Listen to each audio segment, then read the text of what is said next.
بسم الرحمن الرحیم نحمدہ ونصلی علی حبیبہ الکریم اما بعد فاعوذ باللہ من الشیطان الرجیم بسم اللہ الرحمن الرحیم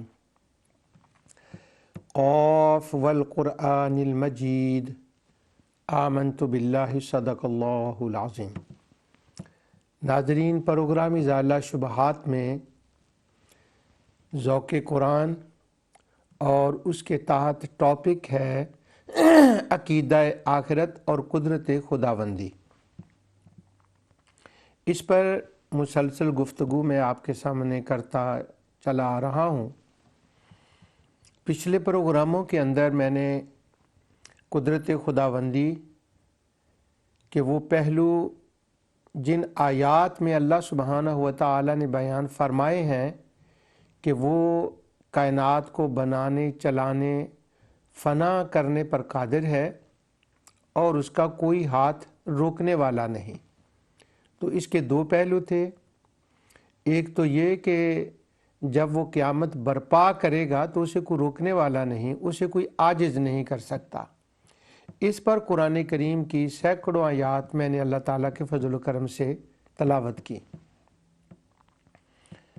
مسئلہ اس کے اندر یہ ہے کہ بعض لوگوں کو ایک لمبے عرصے سے یہ شبہ پڑا ہوا ہے کہ مشرکین جو تھے، کفار و مشرکین، ان کا اللہ تعالیٰ کے علم و قدرت کے بارے میں عقیدہ جو تھا وہ بالکل درست تھا۔ وہ اللہ تعالیٰ کو قادر بھی مانتے تھے، اسے علیم بھی مانتے تھے، اور یہ انہوں نے ان کے بارے میں کیوں یہ عقیدہ بنایا ہوا ہے، اس کے ریزن، اس کی وجوہات میں نے توحید کے پروگراموں میں بڑی تفصیل سے اس پر بات کی ہے الحمدللہ، اور اس کے اندر بھی میں کچھ اشارے دے رہا ہوں، اس کو میں دوبارہ ریپیٹ نہیں کر رہا۔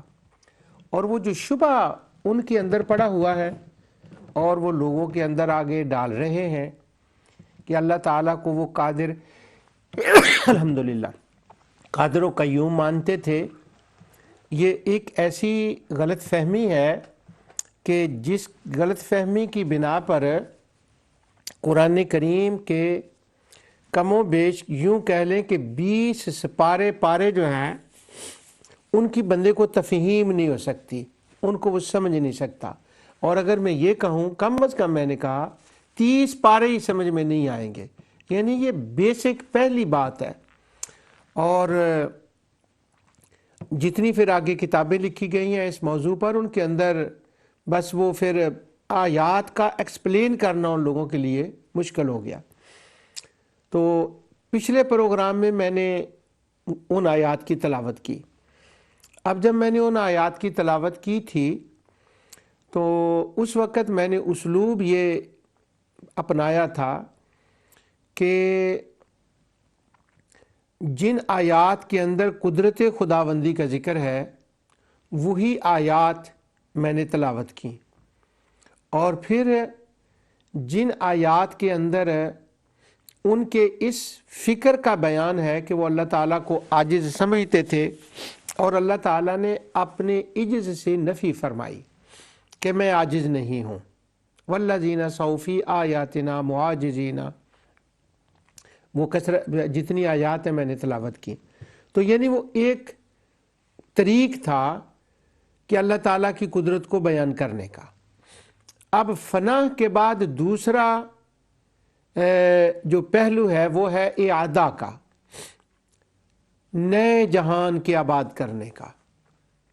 تو میرے ذہن میں یہ بات تھی کہ وہ جو نئے جہان کو آباد کرنے کی جو آیات ہیں، میں ان آیات کو آپ کے سامنے تلاوت کروں، یعنی ان میں نباتات کے بارے میں ہے، حشر ہے، حساب ہے، نشر ہے، آیات خروج ہیں، اور فاحیا بہ الارض بعد موتہا، تو الگ الگ آیات جو ہیں وہ آئی ہیں۔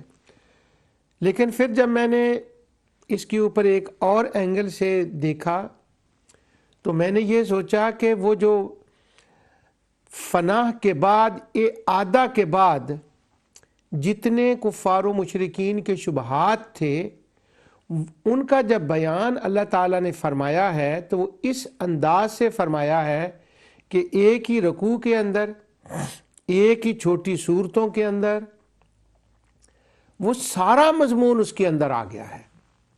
تو کیوں نہ ایسا ہو کہ میں انہی رکوعوں کی آپ کو تلاوت سنا دوں اور وہ سارے مسائل اس کے اندر آ جائیں گے۔ مسائل کا پہلو اور رخ یہ ہے کہ مشرک ان کے ذہن میں یہ شبہ تھا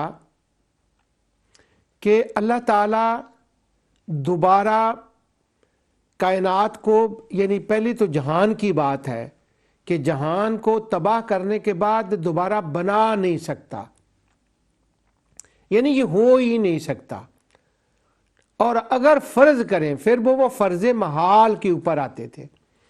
اور قرآن کریم کے اندر اس کے جو اسالیب بیان ہوئے ہیں وہ کہتے تھے والا ارجیت الی ربی، فرض کریں اگر یہ ہو بھی جائے، مرنے کے بعد ہم اٹھ بھی جائیں، تو یہ فرض کی بنا پر تھا۔ سورہ مریم کے اندر بھی وہ کہتے ہیں اگر فرض کریں یہ کیا ہو بھی جائے، پہلی تو یہ ہونا نہیں ہے، وہ کر نہیں سکتا۔ اس کے دو پہلو ہیں، ایک یہ کہ وہ کر ہی نہیں سکتا نعوذ باللہ، اور دوسرا یہ کہ اگر ہو جائے تو پھر کیا ہوگا، جیسے ہم یہاں عیش کر رہے ہیں وہاں بھی ہم عیش کریں گے، وہاں بھی ہمیں یہ سب کچھ اسی طرح ملے گا۔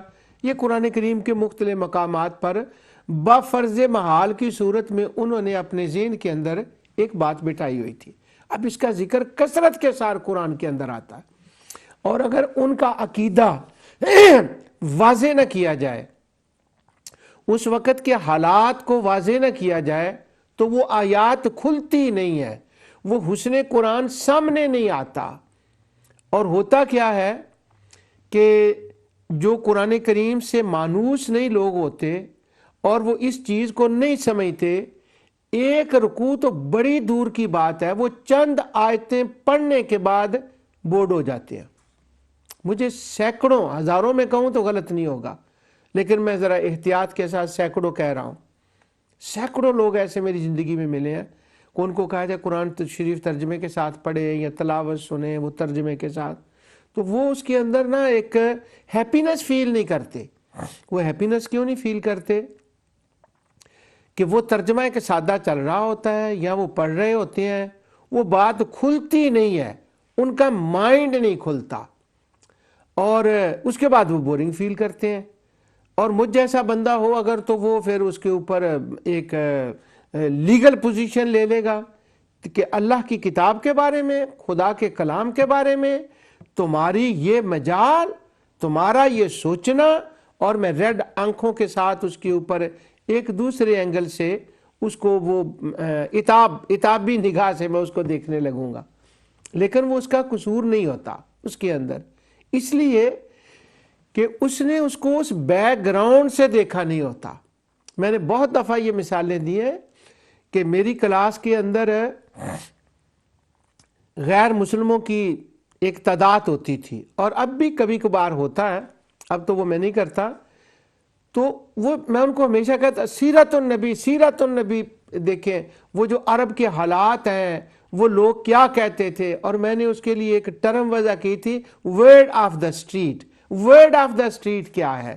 مجھے پاکستان سے ایک عزیز ہیں، علامہ شیخ احمد ان کا نام ہے، ماشاءاللہ بہت نوجوان، اللہ تعالیٰ ان کے علم و عمل میں برکت فرمائے، ان کے والد بھی بڑے مفتی ہیں، بہت وہ اسلام کا کام کر رہے ہیں، اور یوٹیوب پر آج کل وہ بڑے ان کے کریٹیکل طریقے سے وہ کچھ ان کی آ رہی ہیں، بیانات آ رہے ہیں ماشاءاللہ۔ تو وہ ورڈ آف اسٹریٹ کا انہوں نے مطلب ہے، وہ پروگرام اضالہ شبہات کو سنتے ہیں تو انہوں نے ورڈ آف اسٹریٹ کا بڑا اچھا ترجمہ کیا، تو کہتے ہیں ورڈ آف اسٹریٹ کا مطلب ہے پنڈ والے کی کہندے نے، وہاں جہاں یہ بات ہو رہی ہے وہاں کے حالات، وہ پنڈ والے کیا کہتے ہیں۔ تو چونکہ وہ پنڈ والے اور ورڈ آف اسٹریٹ ان کے سامنے نہیں ہوتا، اس لیے وہ نعوذ باللہ وہ بورنگ کے پہلو کی طرف چلے جاتے ہیں۔ تو قرآن کریم کا جو ترجمہ ہے اس کو ذرا کھولنا ضروری ہوتا ہے، وہ ان الفاظ کا 2-4 اور لفظ ملا کر اس کو ذرا بات کو کھول دیا جائے، پھر وہ حسن قرآن ظاہر ہوتا ہے اور قرآن اپنا حسن بے نقاب کرنے لگتا ہے۔ اب وہ پنڈ کے لوگ کیا ہیں، ورڈ آف اسٹریٹ کیا ہے، وہ یہ کیا کہہ رہے ہیں، اللہ کر ہی نہیں سکتا، اور اگر اللہ نے کر دیا تو وَلَا اِرُّجِئْتُ إِلَىٰ رَبِّي اِرُّدِدتُّ إِلَىٰ رَبِّي، اگر با فرض محال، جسٹ سپوز، اس کو انگلش میں ہو بھی گیا، اگر اس نے زندہ کر بھی دیا تو زندہ کر کے وہ کیا کرے گا، وہ سامنے لائے گا، حساب کتاب کرے گا۔ اب جو ہی حساب کتاب کی بات آئی تو وہ کہتے ہیں اتنی بڑی کائنات، لوگ مٹی ہو گئے، ایسا ہو گیا، اب اس کو کیا پتا چلے گا کوئی کہاں گیا، کدھر گیا، تو وہ کیسے جانے گا؟ تو یہ علم، اللہ تعالیٰ کے علم کا انکار آ گیا۔ اور فیصلے کی بات، تو فیصلے کے لیے نہیں وہ اکیلا تھوڑا فیصلے کرے گا، اگر قیامت ہوئی تو وہاں تو اور خدا بھی ہوں گے جن کو ہم نے اس کا شریک بنایا ہوا، تو ایسے وہ شبہات ہیں۔ اب جب میں ان آیات کی تلاوت کروں گا تو یہ ورڈ آف دا اسٹریٹ جو میں نے عرض کیا ہے، وہاں کے اس وقت کے حالات اور واقعات اور وہ چیزیں وہ ان آیات کے اندر آ جاتی ہیں۔ ابھی یہ میری نظر پڑی ہے اس کے اوپر کہ وہ ان کا یہ بھی خیال تھا، یہ بھی ان کا شبہ تھا کہ اگر با فرض محال قیامت ہوتی بھی ہے تو کیا ہوگا کہ ہم اگر اٹھیں گے بھی قبروں سے تو ہم خدا کے پاس جائیں گے ہی نہیں، ہم تو جائیں گے اپنے خداؤں کے پاس۔ واہ! اور اس کے جو جوابات دیے گئے ہیں قرآن کے اندر، جو ایکسپلین کیا گیا ہے، اگر یہ بات نہ پتا ہو کہ وہ یہ کہتے تھے کہ ہم نے اپنے خداؤں کے پاس جانا ہے، تو وَإِلَى اللَّهِ تُرْجَعُ الْأُمُورِ، وہ جو رجوع والی آیات ہے نا، رجت الی اللہ، ان کا لطف نہیں آئے گا کہ وہ اللہ تعالیٰ بار بار کیوں فرما رہا ہے تم نے میری طرف آنا ہے، میں نے فیصلے کرنے ہیں۔ اب اگر وہ صرف ترجمے پر جائیں تو جو ماڈرن یا بچے ہیں جنہوں نے ورڈ آف دا اسٹریٹ کے اینگل سے کھول کے اس کو نہیں دیکھا، تو وہ کیا ہوتا ہے، یا ہمارے وہ دوست جو اسلام کے اندر نہیں ہیں، ہماری اسلامک کمیونٹی کے وہ ممبر نہیں ہیں، لیکن ان کو بھی ایک شوق ہوتا ہے کہ ہم قرآن پڑھیں، اور وہ پڑھتے ہیں تو وہ اس چیز ان کو ایک بڑی انکمفرٹیبل فیل ہوتی ہے کہ اللہ تعالیٰ یہ بار بار کیوں کہہ رہا ہے میری طرف آؤ گے، میری طرف آؤ گے، وَإِلَى اللَّهِ إِلَى اللَّهِ إِلَى اللَّهِ، یعنی ہزارہا آیات ایسی ہیں۔ تو وہ کہتے اس کا کیا مطلب ہے؟ We feel uncomfortable, it's too much man، یہ کیا ہو رہا ہے؟ اچھا، اصل میں یہ ہے کہ یہ اس بات کا جواب ہے جو پنڈ والے تھا نظریہ سے، وہ جو ورڈ آف اسٹریٹ تھے، وہ کہتے تھے کہ اگر فرض کریں قیامت ہوئی تو ہم نے تو اپنے خداؤں کے پاس جانا ہے اور وہ ہمارا فیصلہ کریں گے۔ اب یہ دیکھیں، جب انہوں نے کہا نا ہم نے اپنے خداؤں کے پاس جانا ہے، انہوں نے ہمارا، تو اللہ تعالیٰ نے فرمایا لا، نہیں ادھر نہیں، الی الرحمن۔ یہ بھی میں آیات پڑھوں گا تو یہ بھی میں تمہیدی کلمات کہہ رہا ہوں، تو یہ الفاظ آئیں گے اس کے اندر۔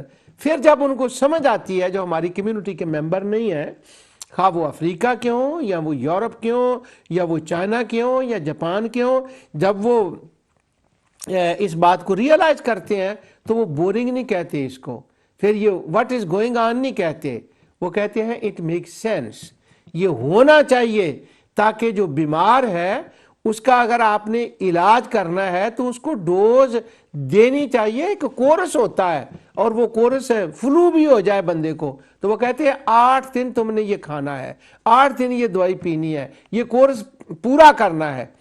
تو اگر وہ کورس پورا نہ کرے تو بیماری پھر واپس آ جائے گی۔ یہ پچھلے دنوں کی بات ہے، میرے وہ دانت میں درد تھا تو اس نے مجھے کہا یہ 1 ہفتے کی کورس ہے، اور اگر پورا نہ کیا تو واپس آ گیا، واپس آ جائے گا، اور اتفاق سے میں آخری دن کھا نہ سکا اور دوسرے دن پھر وہ واپس آ گیا۔ پھر میں وہ ڈینٹسٹ کے پاس گیا، اس نے کہا میں نے تمہیں کہا تھا نا کورس پورا کرنا ہے، تو کورس پورا کرنا ہے۔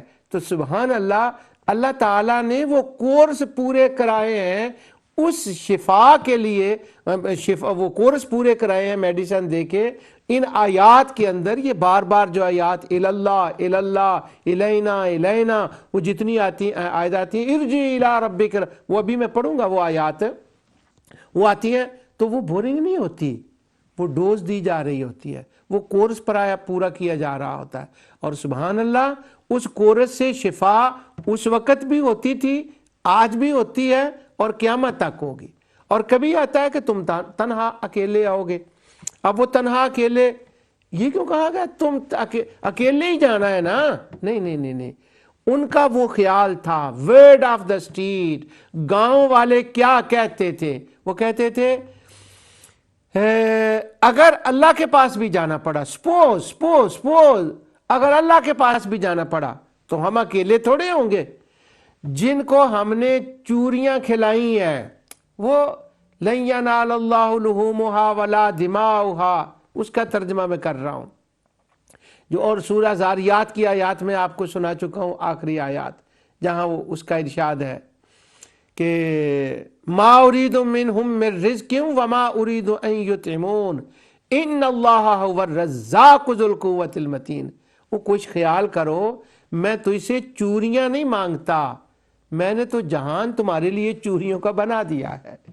اور وہ جو چوریاں جن کو کھلائی تھیں ان کے خیال میں یہ تھا جن کو ہم نے پرونٹے کھلائے ہیں، جن کو ہم نے چوریاں کھلائی ہیں، یہ ہمارے ساتھ ہوں گے اگر اللہ کے پاس جانا بھی پڑا تو وہاں فرادہ کا لفظ آتا ہے. اللہ فرماتا ہے نا، انہوں نے نہیں آنا، تم نے اکیلے نے آنا ہے اور حساب میں نے کرنا ہے اور اپنے رب کی طرف تم نے لوٹ کر جانا ہے. اور کہیں آتا ہے الاللہ مرجعکم جمیعا. واہ واہ واہ واہ واہ. اگر وہ ورڈ آف اسٹریٹ کا پتہ ہو تو بندہ بیٹھ نہیں سکتا. جیسے کرکٹ کا کوئی شوقین ہو تو کرکٹ والے چھکا لگائیں تو وہ بیٹھ نہیں سکتے، وہ کھڑے ہو کر داد دیتے ہیں. اور پھر الاللہ مرجعکم جمیعا کا مطلب پتہ چلتا ہے کہ ایک دو نہیں، اکاؤنٹ کر لو، ایک نے صرف رب کے پاس جانا ہے. الاللہ مرجعکم جمیعا فینبئکم بما کنتم تختلفون اور بما کنتم تعملون. اسے پورا پتہ ہے.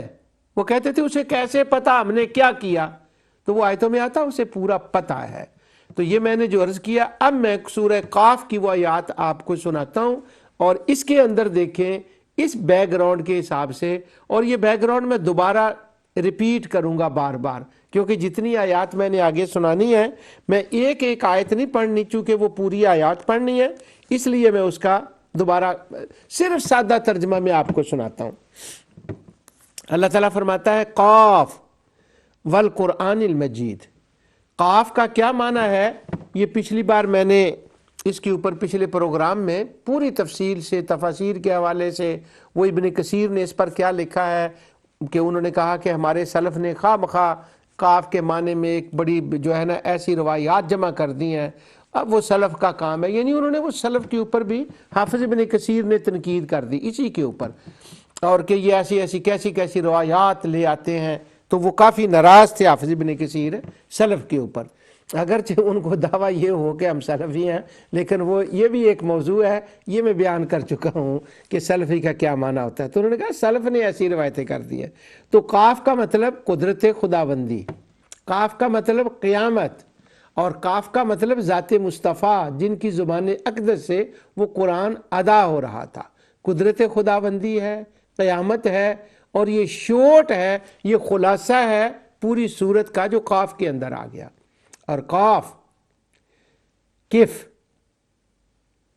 ذرا رکو، ٹھہرو، غور کرو اس قرآن کے بارے میں جس کے بارے میں تم کہہ رہے تھے کہ یہ حضور نے نعوذ باللہ خود بنا لیا ہے، یا ان کو چند دو تین وہ لڑکے افریقن لڑکے، مسئلہ قانون کا ہے اس لیے میں وہ لفظ نہیں بول سکتا، وہ افریقہ لڑکے دو تین اس کو سکھاتے ہیں، اور خود وہ جیسے سورہ فرقان کی ابتدا میں ہے وہ سکھاتے ہیں. اور نہیں، یہ قرآن وہ ہے کہ اس کی عظمت اتنی ہے کہ میں اس کی قسم اٹھا کر کہتا ہوں یہ اب کلام اللہ ہونے پر خود دلیل ہے اور اس کی عظمت اور شان یہ ہے کہ یہ خود دلیل ہے، اس کی عظمت خود اس کے اوپر دلیل ہے کہ یہ کسی کا مخلوق کا نہیں ہے، یہ خالق کا کلام بنایا ہوا ہے۔ اب وہ قرآن کریم کے اوپر وہ یہ کیوں کہتے تھے کہ یہ اللہ کا کلام نہیں؟ ان کو تکلیف کیا تھی؟ تکلیف آگے ہے وہ، اور وہ تکلیف یہ تھی ان کو، ایک تو ان کو عصبیت کی تکلیف تھی کہ یہ فلاں قبیلے سے رسول اللہ صلی اللہ علیہ وسلم ہے، یہ رسول اللہ تعالیٰ نے ان کو نبی بنا دیا۔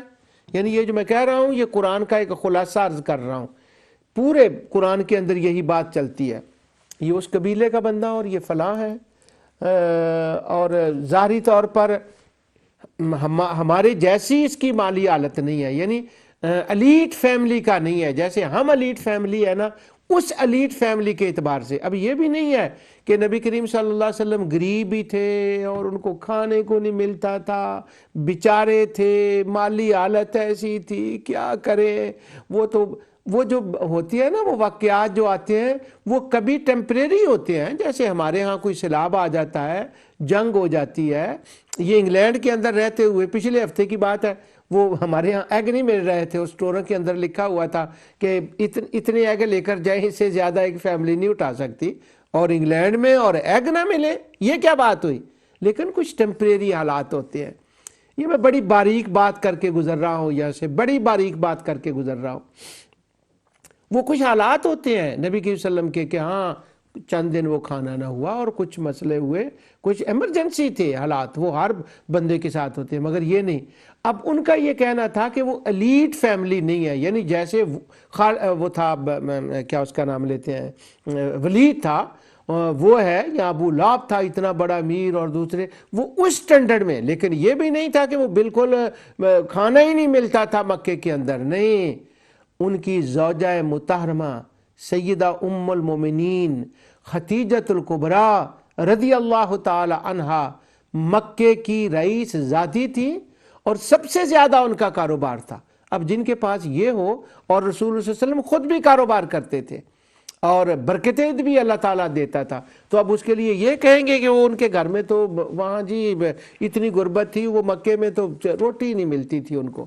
یہ ایک الگ ٹاپک ہے، بڑا میرا دل جو ہے نا اس کے اندر جلن ہوتی ہے ان باتوں کے اوپر، جب میں اشعار بھی سنتا ہوں کہ وہ ہمیشہ کے لیے ایسی باتیں کر دیتی ہیں۔ تو ان کا یہ خیال تھا کہ ان میں سے کیوں آئے ہیں، اور دوسرا ان کا یہ باطل خیال تھا کہ اگر اللہ تعالیٰ نے کسی کو رسول بنانا ہے تو وہ انسانوں میں سے نہیں ہونا چاہیے۔ تو اب وہ ایکسکیوز کر رہے ہیں، یہ نہیں کہ واقعتاً ان کے ویلڈ تھا ان کا کوسچن یا ان کی بات میں کوئی وزن تھا، نہیں۔ وہ کہہ رہے ہیں بل عجبوا ان جاءهم منذر منهم فقال الکافرون هذا شیء عجیب، بلکہ انہیں یہ عجیب لگتا ہے کہ انہی میں سے ان کے اندر سے ایک وون کرنے والا آیا ہے، تو وہ کہہ رہے ہیں یہ کیا عجیب چیز ہے۔ اب وہ عجیب چیز، اس کے لیے مجھے کوئی لفظ یاد آ رہا ہے، یہ نہیں کہ وہ واقعی اس کو عجیب کہہ رہے تھے یا عجیب تھی، عجیب نہیں تھی۔ رسولوں سے ہی رسول ہونا چاہیے، انسانوں سے ہی رسول ہونا چاہیے، کیوں؟ تاکہ اس کا اسوہ حسنہ اس کا فالو کیا جا سکے، وہ ماڈل ہوتا ہے، اس کو فالو کیا جا سکے۔ اور اگر وہ فرشتہ ہوتا، کھانا پینا شادی تو اس کو ماڈل کیسے، وہ کیسے ماڈل کیسے بنتا؟ انسانوں سے ہونا چاہیے۔ اس بات کو وہ انڈرسٹینڈ کرتے تھے، مگر ضد اور عناد کی وجہ سے وہ کہتے تھے، اصل ضد کیا تھی وہ آگے بات آ رہی ہے، اصل کیا تھا؟ کہتے بڑی عجیب بات ہے، بڑی عجیب بات ہے، انسانوں میں سے رسول، وَقَالُوا لَوْلَا أُنزِلَ عَلَيْهِ مَلَكٌ وَلَوْ أَنزَلْنَا مَلَكًا لَّقُضِيَ الْأَمْرُ ثُمَّ لَا يُنظَرُونَ۔ اگر وہ ملائکہ ہوتے تو پھر بھی انہوں نے اپنے حساب سے ایسی باتیں کر، ملائکہ ہوتے تو ملائکہ کے اندر سے رسول آتا، لیکن انہوں نے پھر بھی کوئی نکالنا تھا۔ تو اللہ تعالیٰ فرماتا ہے انہوں نے اس پر تعجب کا اظہار کیا۔ اصل میں تعجب کا اظہار اس پر بھی تھا کہ انسانوں سے رسول، ہم میں سے رسول، فلاں قبیلے سے رسول، الیٹ فیملی سے کیوں نہیں؟ یہ بھی باعث تعجب، وہ بنا رہے تھے۔ کیا بات ہے، تھی نہیں، بنایا جا رہا تھا۔ اور اصل تعجب کیا تھا جو ذات مصطفیٰ صلی اللہ علیہ وسلم کی زبان اقدس سے ادا ہو رہا تھا۔ وہ کیا بات تھی؟ وہ یہ بات تھی پورا قرآن بھرا پڑا ہے، بلکہ جتنی توحید کی آیات ہیں، جتنی آخرت کی آیات ہیں، یہ عقیدہ توحید کے دو رخ ہیں، ایک اس دنیا کے لیے اور ایک آخری دنیا کے لیے، اور دونوں کا مضمون ایک ہے۔ اگر آپ اس کے اوپر اس اعتبار سے باقی صورتوں کو چھوڑ دیں، سارے قرآن کو چھوڑ دیں، صرف سورۃ قاف اس کو پڑھ لیں، تو جو کچھ میں عرض کر رہا ہوں ورڈ آف دا اسٹریٹ کے حساب سے انشاءاللہ ساری باتیں کھل جائیں گی۔ اور اگر تھوڑا سا زیادہ سمجھنا ہو تو 2-3 دن کی بات ہے، تھوڑا تھوڑا وقت نکالیں۔ میں نے جو الفاظ عرض کیے تھے بگننگ میں تمہیداً، ان الفاظ کو ذہن میں رکھ کے سورۃ قاف سے لے کر واقعہ تک یہ ایک سیٹ اپ ہے صورتوں کا۔ کیا بات ہے، واہ واہ واہ واہ! میرا حوصلہ نہیں پڑ رہا، ورنہ میں کہہ دیتا کہ یہ ایک منزل ہے صورتوں کی، کیونکہ منزل اور چیز ہوتی ہے۔ تو یہ ایک سیٹ اپ ہے، یہ ایک گلدستہ ہے قرآن کا، قاف سے لے کر واقعہ تک۔ اگر ان صورتوں کو پڑھ لیں، دوسری صورتوں میں بھی یہ بیان ہے، لیکن چونکہ میں یہی پڑھ رہا ہوں اس لیے میں نے اس کا ذکر کیا۔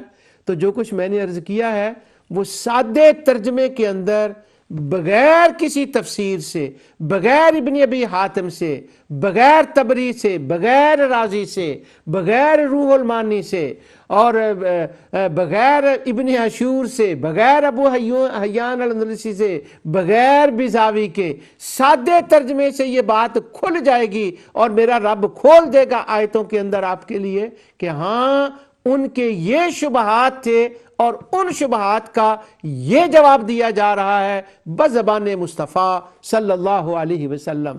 ظاہراً تو ظاہر ہے کہ وہ حضور کی زبان اقدس سے ہی آیتیں ادا ہو رہی تھی نا۔ اب حضور کیا فرما رہے ہیں ان کو؟ آپ فرما رہے ہیں، اب یہاں اس سوال کا ذکر نہیں ہے، جواب کا ذکر ہے، اس لیے مجھے یہ تھوڑے سے کلمات کہنے پڑ رہے ہیں وہ بات کو ملانے کے لیے۔